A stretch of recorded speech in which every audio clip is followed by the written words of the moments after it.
Okay. Are we ready? Thank you very much.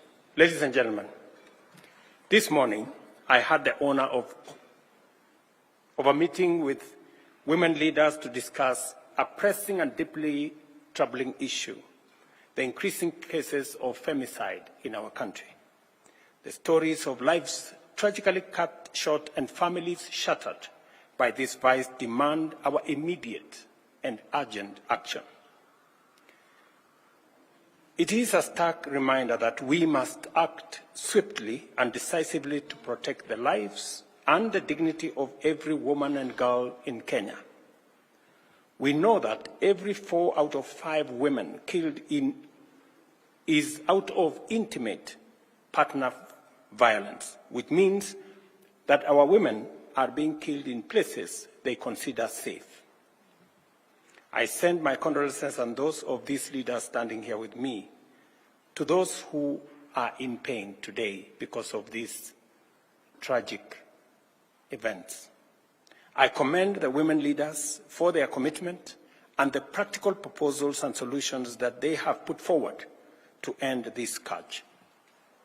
This challenge requires the combined efforts of government, religious leaders, parents, teachers, civil society, and all citizens of goodwill.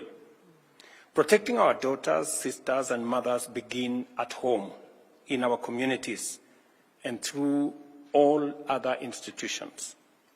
Let me reiterate that the government, in its women's agenda, is explicitly committed to ending all forms of violence. As leaders, we are united in the resolve to ensure that justice is swift and efficient. I have instructed the criminal justice actors to execute their mandate without delay, holding perpetrators of femicide fully accountable. Gender desks in police stations must be enhanced, and we will introduce similar gender desks services in hospitals to ensure victims receive immediate attention and care. At the same time, we must equip our young people with the skills and awareness to navigate the risks they face in society. Social media has become a dangerous avenue for exploitation, and I urge our young people to treat strangers on these platforms with utmost caution. Parents, schools, churches, and community organizations must step up to provide life skills, counseling, and guidance to our young people. We urge religious leaders, too, to use their platforms to speak positively about women, women leadership, women engagement, and help congregations understand that women's rights are also human rights, creating a positive environment for women and our children.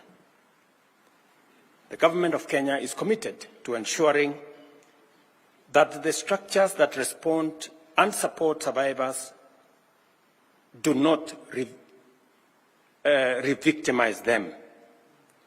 Matters psychological support and safe spaces for women and children are a priority in my office. Through the Women's Rights Advisor, we are launching a Safe Homes, Safe Space campaign during the 16 days of activism against gender-based violence that is going to start on the 25th of November. Our communities need education on the signs and causes of abuse and the resources available to victims. Awareness is a crucial step in prevention. We must increase awareness on the availability of safe spaces where victims can seek refuge, toll-free hotlines such as GBV 1195, Child Help 116, and the DCI anonymous reporting number 0800-722-203, and the counseling services in order to provide victims with the support they need to find protection. As we approach the 16 days of activism against gender-based violence, the women leaders standing here have agreed to embark on a nationwide awareness campaign to confront this vice head-on.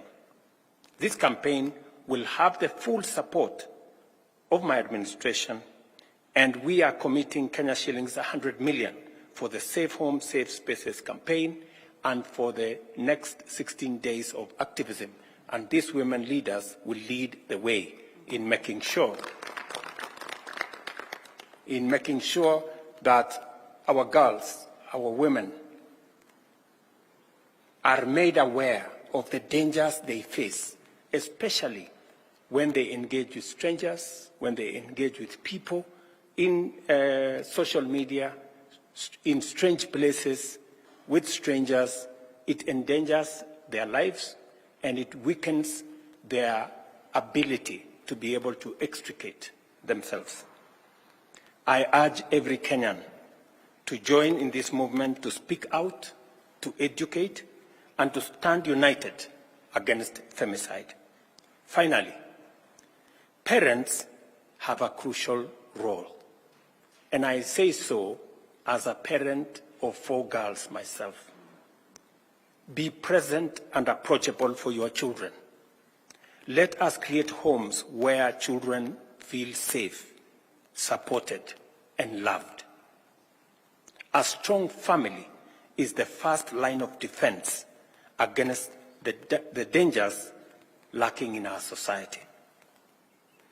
The women leaders and I stand united in declaring that femicide has no place in Kenya. Together, as a nation, through our concerted efforts, we shall eradicate this vice. We must be relentless in protecting the vulnerable in our midst and unwavering in our mission to create a society where every woman lives in safety, dignity, and freedom from fear. Thank you very much, and I look forward, leaders, to working with you as we join hands, make concerted effort, work together, partner to make sure that we raise the level of awareness of the dangers that our girls, our daughters face in the hands of strangers and in the hands of people who don't mean well for our society. Thank you very much. Thank